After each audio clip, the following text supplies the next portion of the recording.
Esto dice la palabra de nuestro Dios.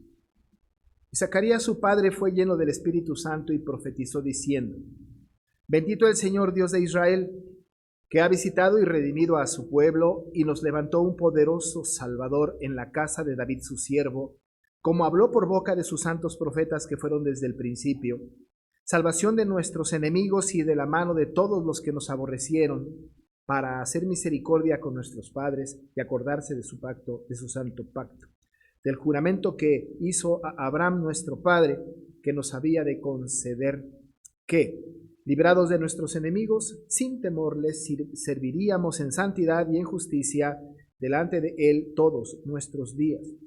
Y tu niño, profeta del Altísimo, serás llamado, porque irás delante de la presencia del Señor para preparar sus caminos, para dar conocimiento de salvación a su pueblo, para perdón de sus pecados, por la entrañable misericordia de nuestro Dios, con que nos visitó desde lo alto la aurora, para dar luz a los que habitan en tinieblas y en sombra de muerte, para encaminar nuestros pies por camino de paz.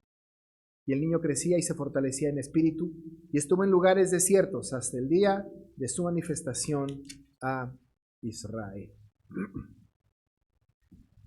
En una noche como esta, en donde tradicionalmente se predica, se comenta, se habla acerca del nacimiento preciso del Señor Jesús en la narrativa de las Escrituras, tengo que decir un par de cosas al respecto para poder tener el contexto correcto.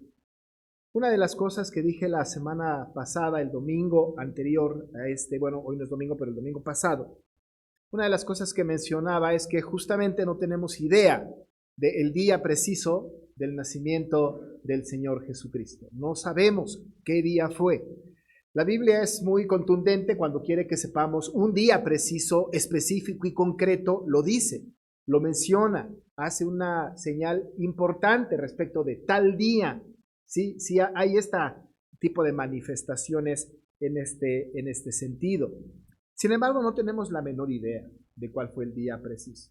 No sabemos nosotros si un 24 de diciembre en aquella época fue cuando los pastores habían ya recibido el canto de los ángeles y habían ido a Belén a ver el nacimiento del Salvador. No tenemos la menor idea de esto. No lo sabemos. Pero una cosa, por otro lado, es cierta. Aprovechamos esta temporalidad, aprovechamos este momento justo para recordar la narrativa bíblica de la encarnación de Jesucristo.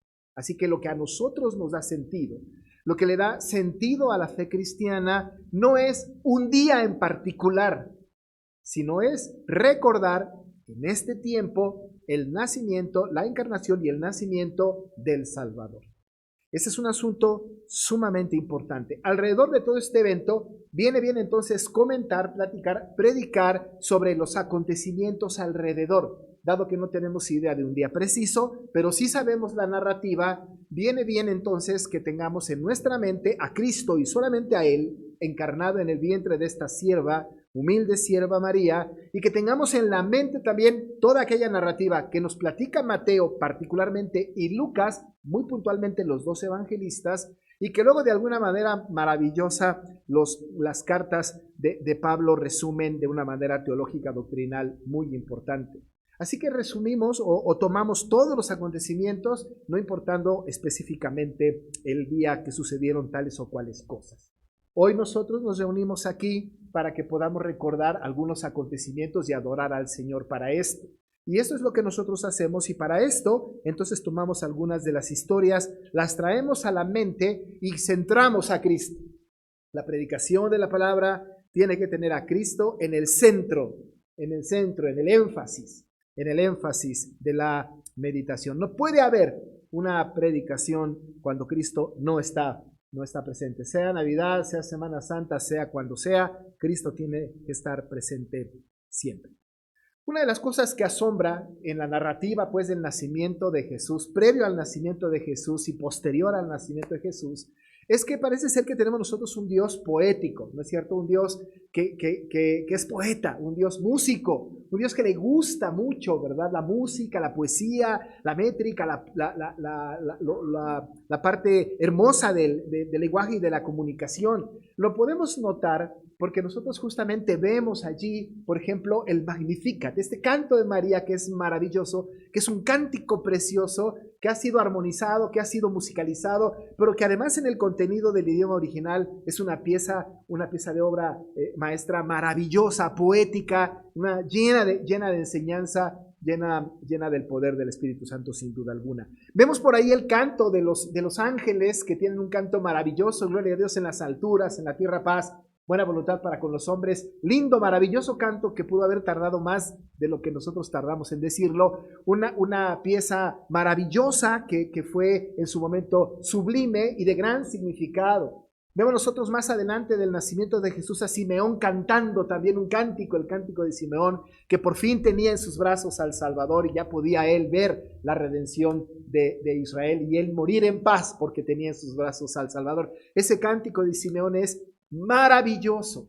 Tenemos entonces nosotros alrededor una gran cantidad de arte, de música, de poesía, de cosas hermosas, que es en este tiempo, bueno, pues acabamos de escuchar al coro, es un tiempo en donde se canta mucho, en donde se reflexiona mucho, donde casi no hay exhorto, sino más bien hay un gozo inefable por recordar el nacimiento de Jesús. Justamente Lucas narra el Magnificat y también narra este cántico que acabamos de leer nosotros ahora.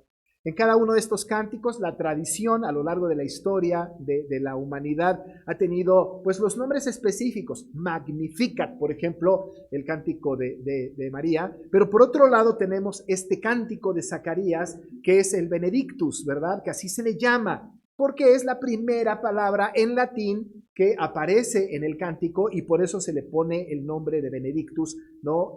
A este cántico de Zacarías. Otros lo conocen como el canto de Zacarías.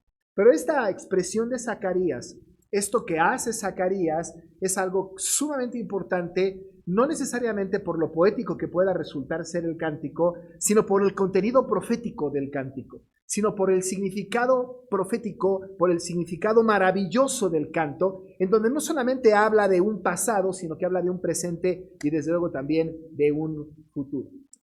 Tenemos que recordar algo muy importante, recordar el contexto en el cual Zacarías está diciendo estas palabras. Tenemos que recordar que él había tenido esta aparición del ángel acerca de que iba a tener su esposa finalmente un bebé. Él no cree esto y entonces ustedes recordarán, queda mudo.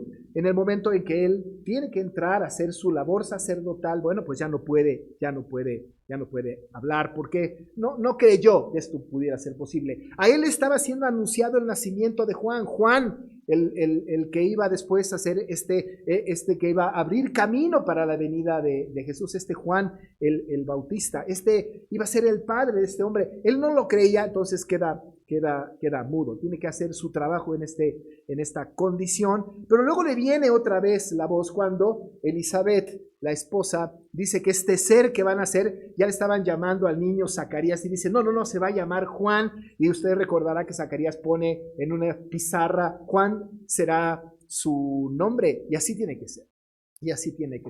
Entonces le vuelve otra vez la voz, y entonces una vez que le vuelve la voz, una de las cosas más importantes es lo que dice. ¿Qué es lo que dice una vez que le viene la voz de nuevo? ¿Qué es lo que sucede cuando le viene la voz de nuevo? Entonces lo que llega a Zacarías fue algo muy especial, muy específico, muy concreto que vamos a revisar. Sucede que cuando él va a hablar y ya ha nacido su hijo Juan, va a ser una palabra profética. Y dice la palabra en el versículo 67 algo que es sumamente importante. Fue lleno del Espíritu Santo. Fue lleno del Espíritu Santo. No significa que entonces no el Espíritu Santo haya estado interviniendo en todo el evento. Desde luego que sí. Por el Espíritu Santo se dio todo acontecimiento histórico de su época. Pero ahora entonces había una porción particular, algo importante, que iba a hacer que Zacarías tuviese una palabra profética que iba a trascender la historia.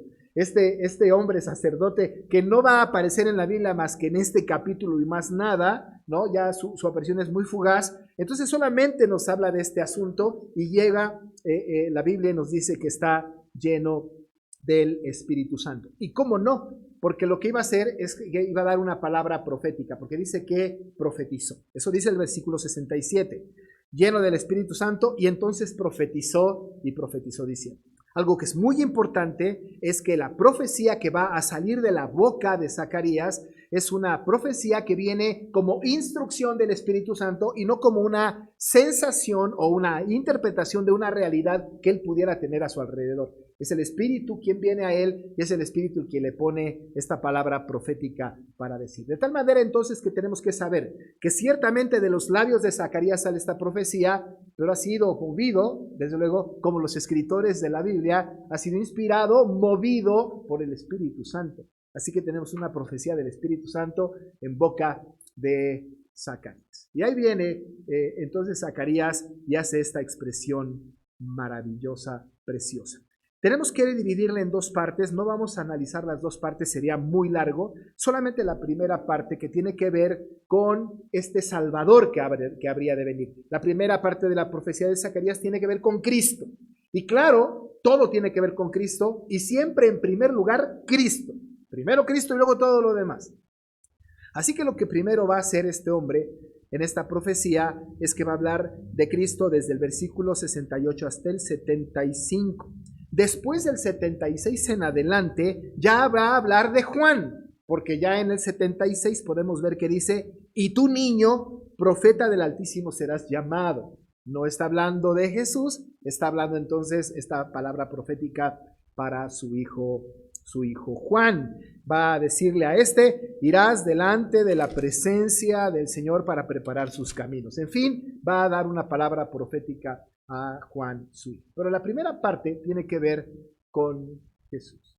Esto que va a profetizar Zacarías de Jesús es algo que tenemos que tener en nuestra mente de una manera muy, pero muy, muy, muy concreta.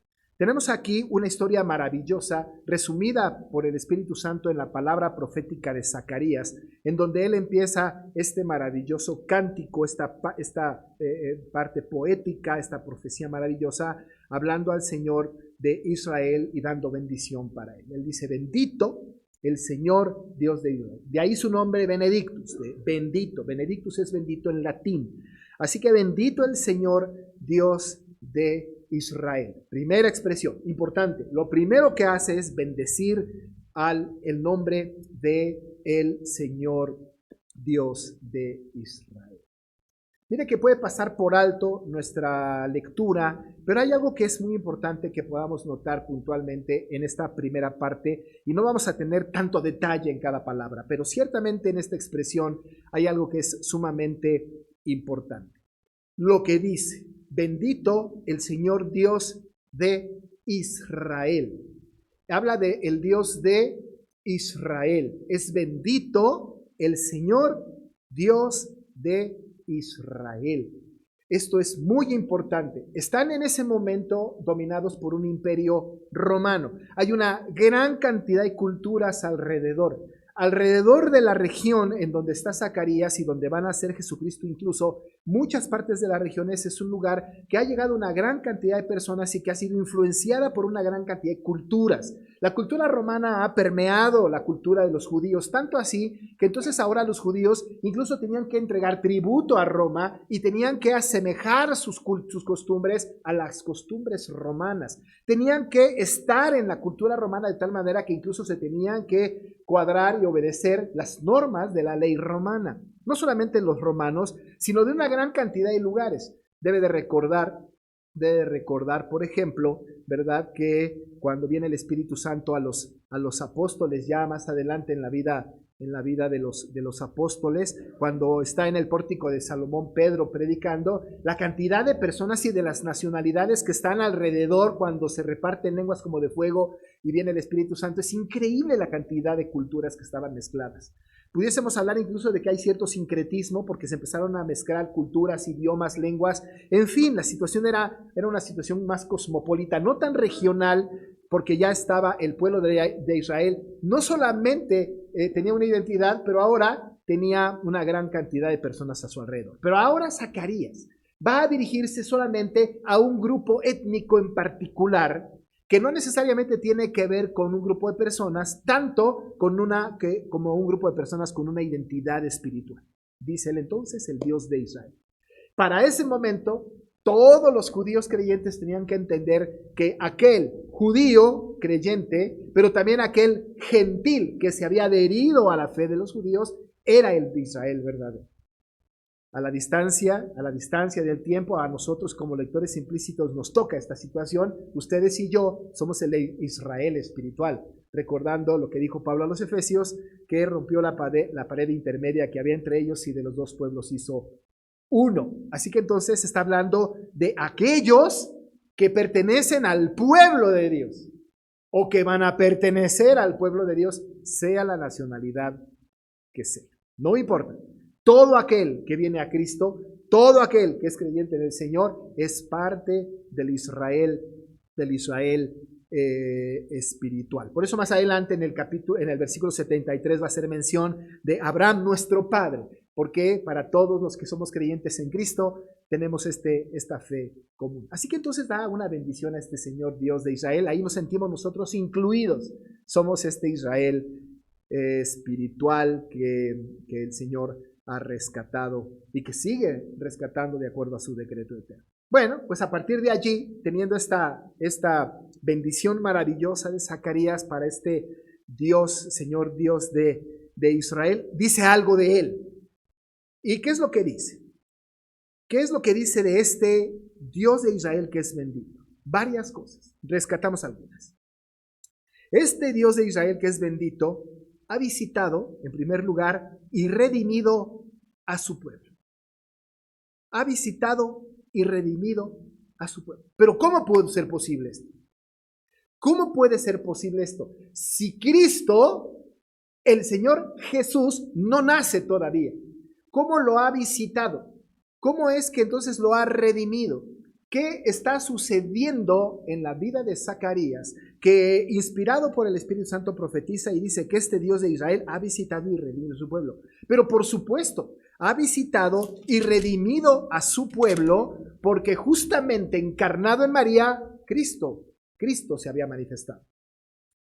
Así que cuando Él está dando esta palabra profética, está diciendo que la venida de Jesucristo, esta venida maravillosa, es la visita del Dios de Israel. Este que hizo campaña entre nosotros, este que vino a vivir, a morar entre nosotros, ha visitado, ha venido, pero no ha venido con otro propósito que no sea la redención de su pueblo. Así que Zacarías está diciendo, este ser, este niño que viene no en el vientre de su esposa, sino en el vientre de María, él ha visitado, ha redimido a su pueblo. Y claro, por supuesto, está hablando aquí en un término teológico muy interesante, porque dice que este Dios lo ha hecho. Dios lo hizo, pero ¿cómo lo hizo? ¿Cómo lo hizo? Bueno, pues dice el texto en el versículo 69 que nos levantó un poderoso Salvador en la casa de David, su siervo. ¿Cómo lo hizo? Nos levantó un poderoso Salvador en la casa de David, su siervo. Ese poderoso Salvador, con mayúscula que lo tiene usted en su Biblia, es justamente este Jesucristo. Y aquí tenemos el misterio. Juan nos lo dijo, Dios se hizo carne. Aquí lo dice de una manera poética más hermosa. El Dios de Israel ha visitado y redimido a su pueblo y nos levantó un poderoso Salvador en la casa de David, su siervo. Este Cristo encarnado es el Salvador. Este fue levantado, es poderoso Salvador y viene de la casa de David, su siervo. Conste que no viene de la casa de Leví, que es familia de Zacarías, pero viene de la casa de David. Qué importante es esto, porque los judíos que están escuchando esta información, los judíos y la gente que escucha este cántico, tiene que venir a su mente que la palabra profética del Antiguo Testamento anunció que el que era el Salvador era el hijo de David. y que tenía que venir de la familia de David. De alguna manera lo que estaba haciendo Zacarías en su profecía era confirmar la palabra profética en el nacimiento de aquel que iba a venir, que era Cristo el Salvador. Justamente el poderoso Salvador, tenía que venir de la casa de David, y hace una referencia directa justamente a María, porque como ustedes saben, cuando tuvieron que ir a empadronarse, María y José tuvieron que salir para ir a Belén para ser empadronados. Sabemos por la historia del Antiguo Testamento que David es hijo de Isaí. Isaí también es hijo muy lejos entonces de Obed, y Obed de Boz y de Ruth, y ellos vienen de Belén. La palabra había sido dada, la profecía había sido establecida, y lo único que está haciendo Zacarías es confirmar que el Salvador vendría de la casa de David, su siervo, no de su propia casa, sino de David, su siervo. Y esto lo confirmó. No lo confirmó por la palabra profética que él tenía, sino como dice el versículo 70, como habló por boca de sus santos profetas que fueron desde el principio. En alguna ocasión predicaba yo aquí acerca de la revelación progresiva. Y hablábamos de la revelación progresiva y decíamos que el Señor fue anunciado poco a poco. Cristo nos fue anunciado poco a poco. Se nos fue dando el retrato hablado de Cristo poco a poco. Fue progresando la revelación, y la culminación de la revelación desde luego es Cristo. De tal manera que yo decía en aquel tiempo que nosotros leemos la Biblia en el Antiguo Testamento y por Adán sabíamos que vendría. Algunos de ustedes lo recordarán. Por Abraham sabíamos de qué simiente vendría. Por Jacob sabíamos de qué tribu vendría. De David supimos de qué familia vendría. Por Isaías sabíamos o supimos que vendría de una virgen, y también supimos que se llamaría Emanuel, y por Miqueas sabíamos que vendría de Belén. Y tú, Belén Efrata, por ser la más pequeña, se acordarán. Así que entonces había información. Proféticamente, a lo largo de la historia, progresivamente se fue revelando la venida de Jesucristo. Y progresivamente fue llegando hasta el momento justo en donde María recibe en su vientre al Dios encarnado. Así que la palabra del Señor está diciendo, como habló por boca de sus santos profetas que fueron desde el principio, de esta manera progresiva hasta la revelación de Jesucristo. Pero además, vino Él para cumplir cabalmente con el pacto que Dios había establecido con su pueblo. Dice el versículo número 73. Del juramento que hizo, bueno, desde el 71, salvación de nuestros enemigos, y de la mano de todos los que nos aborrecieron, para hacer misericordia con nuestros padres y acordarse de su santo pacto, del juramento que hizo Abraham, nuestro padre, que nos había de conceder. Lo que hace entonces la venida de Cristo es confirmar el pacto que Dios había hecho con el hombre a través de Abraham, nuestro padre. Usted recordará, lo recuerdo rápido, pero en el libro de Génesis nosotros tenemos el pacto que Dios hace con Abraham. Y el pacto que Dios hace con Abraham es resumido. Le dice, yo voy a ser tu Dios, tú vas a ser mi pueblo. Y además, voy a ser pueblo mío por siempre. Yo voy a ser Dios contigo por siempre. Y le pone la señal del pacto, que es la circuncisión. Así que entonces se establece este pacto y Dios dice, seré tu Dios por siempre, tú serás mi pueblo por siempre. Pero esta señal del pacto iba a señalar a Cristo. A lo lejos, a la distancia, la simiente de Abraham tendría que ser Cristo, según cuenta Pablo a los Gálatas y a los romanos. Tendría que ser Cristo, esa simiente maravillosa, y ahí está el cumplimiento del pacto.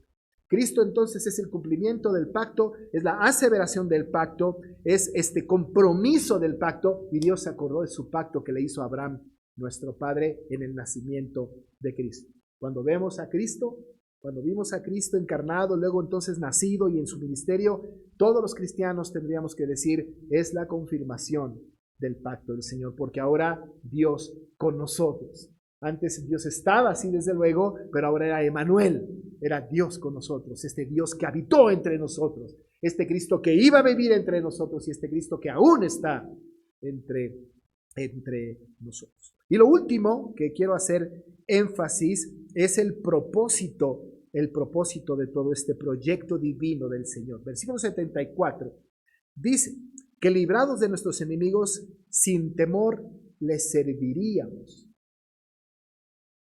Yo quiero decir, amados hermanos, que una de las tareas importantes que tenemos los creyentes no solamente es nuestra fe en Jesús, es decir, creer en Cristo, sino que una de las tareas importantes que tenemos es servirle. No solamente creer en Él, pero servirle. ¿Cuántas personas en el mundo habrá que se acuerdan de Cristo solamente en diciembre, esta semana? Después, quizá por allá en Semana Santa, y luego el asunto se olvida. Tenemos nosotros una fe acomodaticia y temporal. Solamente creemos en Cristo en determinadas ocasiones, porque lo que Cristo representa en esas ocasiones es más bien un descanso, una vacación o una reunión familiar.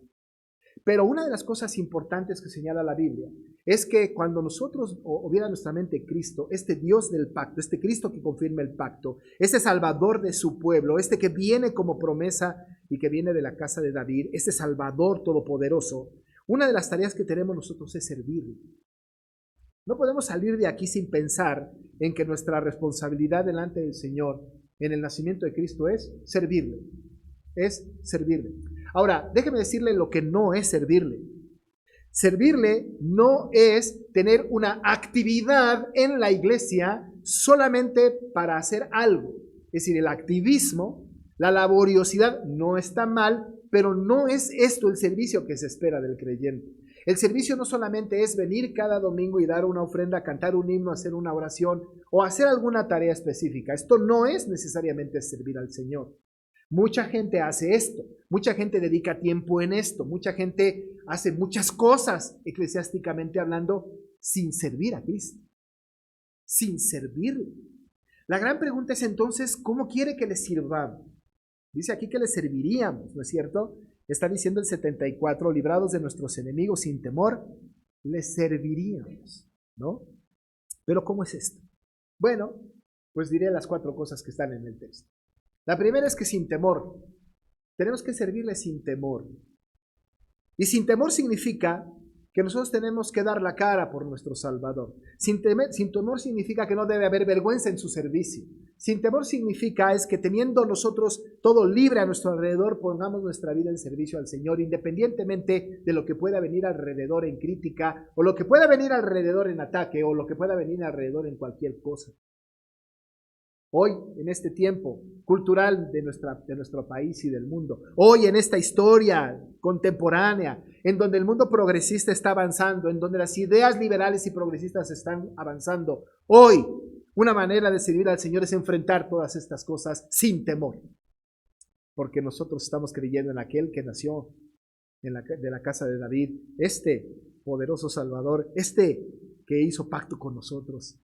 A este le tenemos que servir sin temor. Sin temor significa que nos enfrentamos a la autoridad o nos enfrentamos a quien sea porque creemos firmemente en un Cristo encarnado. Sin temor le debemos de servir. Y en aquel contexto, por supuesto que tenía que ver con esto, porque usted recordará cuando apresaron a Jesús al final de su vida, hasta los apóstoles por temor abandonaron a Cristo. Por temor abandonaron a Cristo. ¿Qué tal que nos agarran? Incluso Pedro dijo, yo no le conozco, cuando le negó 3 veces. Pero acá dice el texto, y lo está anunciando proféticamente Zacarías, sin temor, dice él, para que sin temor le serviríamos. Tenemos que servir a Cristo sin temor, porque es el Rey de Reyes y Señor de Señores. Es el admirable consejero, Dios fuerte, Padre eterno, príncipe de paz. Es este Dios encarnado que viene de la casa de David y que hizo pacto con nosotros que somos su pueblo. Pues la primera cosa es que tenemos que servirle sin temor. Pero la otra cosa que es sumamente importante es que le tenemos que servir en santidad y en justicia. Dice el texto, que librados de nuestros enemigos sin temor le serviríamos en santidad y en justicia. Muy pocas veces en la Biblia aparecen los 2 términos juntos, santidad y justicia. De por sí, cada una es una losa pesada para cualquiera. Cuando hablamos, por ejemplo, de santidad, estamos hablando de vivir una vida acorde a lo que Dios quiere que nosotros vivamos. Que le rindamos a Él una vida piadosa. Que vengamos nosotros y luchemos contra nuestro pecado y procuremos tener una vida santa delante de Él. Porque sin santidad Nadie verá al Señor. ¿Qué losa tan pesada es esta?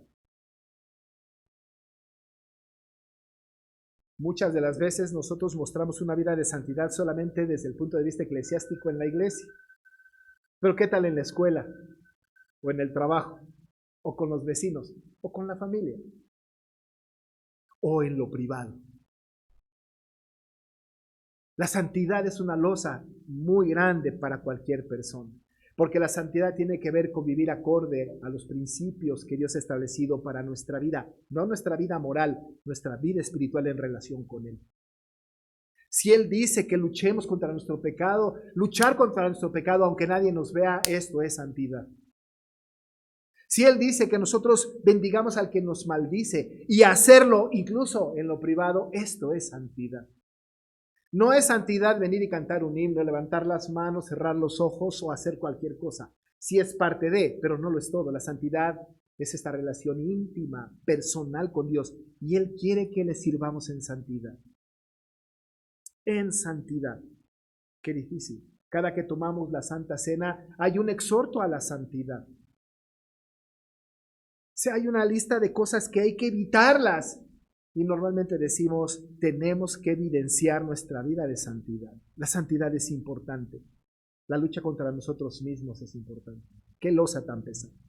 Pero por otro lado está la justicia. La justicia. La justicia es un concepto completamente diferente, en el sentido de que cuando hablamos de justicia estamos hablando de algo que ya alguien hizo por nosotros. Porque justificados pues por la fe tenemos paz para con Dios por medio de nuestro Señor Jesucristo. Y quien hizo el mayor acto de justicia fue Jesucristo al morir en la cruz. Y usted debe recordar, porque lo hemos hablado antes, debe de recordar que cuando esto sucede, teológicamente hablando, nuestro pecado le es imputado a Cristo y la justicia de Cristo nos es imputada a nosotros. Así que ahora nosotros tenemos la justicia de Cristo y Cristo tiene nuestro pecado. Por nosotros se hizo pecado, dice la Biblia, al que no conoció pecado. A Él es imputada el pecado y a nosotros su justicia. Pero ahora ya tenemos la justicia de Cristo y justificados somos, pues, por medio de la fe. Hemos sido justificados. Ahora lo que nos corresponde es cuadrar nuestra conducta al molde de Cristo. El ejemplo que siempre pongo tiene que ver con que tenemos que encajar perfectamente en el molde establecido. Si hacemos nosotros el cuadro de una ventana, siempre digo, y queremos hacer una ventana, si hacemos una ventana un poquito más grande, no ajusta. Si hacemos una ventana más chica, no ajusta en el cuadro. Para que ajuste en el claro, tiene que ser una ventana justo la medida. Bueno, pues la demanda del Señor, su ley, ha sido establecida para nosotros y quiere que la cumplamos cabalmente, exactamente tal y como Él nos la dio, sin añadirle ni quitarle. En ese sentido, pues no hay mentiras piadosas, ¿no? No hay medias verdades. En ese sentido, no es pecar poquito. En ese sentido es amoldarse completamente en mi conducta, en el cumplimiento de la ley justo como Dios lo pide. Y lo que dice aquí es que le sirvamos sin temor, pero lo sirvamos en santidad y en justicia. Una vida pía, una vida piadosa, encajando en el molde. Qué difícil es eso. Qué difícil es eso. Pero lo que tiene que venir a la mente es que esta conducta, este servicio que le debemos dar a nuestro Señor encarnado, siempre está Él delante, o estamos siempre delante de Él. ¿Ustedes creen que cuando pecamos decimos, bueno, nadie me está viendo, nadie me ve? Hace algunos domingos atrás el hermano Samuel predicaba coram Deo, delante de Dios, frente al Señor. Estamos nosotros delante del Señor todo el tiempo. Y yo me acuerdo que mi madre decía, puedes esconderte de mí, de tu papá, de tus hermanos, pero de Dios no te vas a esconder jamás. Porque siempre estamos delante de Él. Ahora imagine que tenemos que vivir en santidad y en justicia y siempre delante está el Señor. Siempre está el Señor. No me puede engañar a mí, podemos engañar a nuestros padres, a nuestra esposa, esposo, a nuestra iglesia, a nuestra familia, pero a Dios no lo podemos engañar, porque le tenemos que servir en santidad y en justicia y siempre delante de Él. Y no de vez en cuando, sino que dice el texto, todos nuestros días. No cada 8 días en el culto de la iglesia. No. Todos nuestros días. Amados hermanos, cuando pensamos en estas fechas, pensar en la cena está bien, en los regalos es magnífico, en la reunión familiar es hermoso, sin duda alguna.